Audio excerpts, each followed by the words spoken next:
Each year, meteorologists learn new things about our weather. A tornado is one example of nature's powers and should always be taken very seriously. Pure hell is the worst tornado I've seen here in 30 years. We were sitting on the porch, we watched it.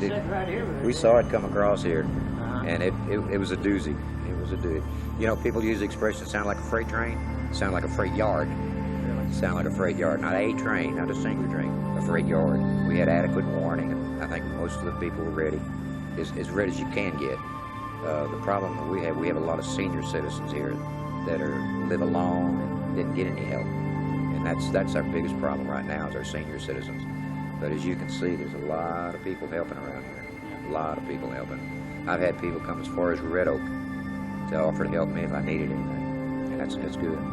It just sounded like a freight train coming in. Right, there used to be a big tree right behind that house there, and it just come right over the top of that house and just took that tree right out. Next thing, we was in the back room, and man, I mean, it just hit. It was pretty scary.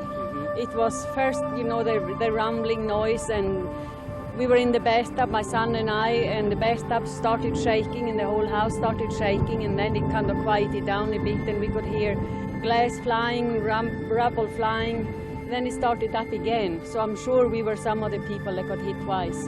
We were extremely fortunate that we are alive, really. We're in the historical district, and if we can rebuild it, you bet. And this is a super little community. And being in the historical district, of course, you're limited to what you can do, and the state has just allocated us some money for the historical district. As a result of Monday night's tornado, here in Lancaster, Texas, what was once an auto mechanic shop behind me is now destroyed.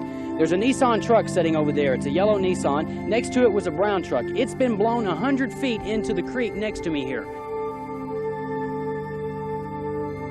I heard the hail first, and I looked out the window and saw the strong wind, so I decided to get my dog inside the bathtub, and the whole house started shaking. I heard glass flying everywhere.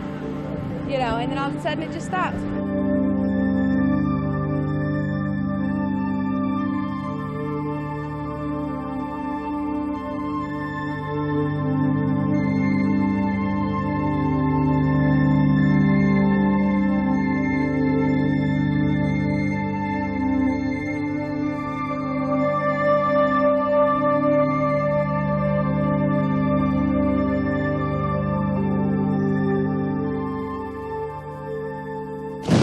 This message is brought to you by the Sektor and Cable Access of Dallas.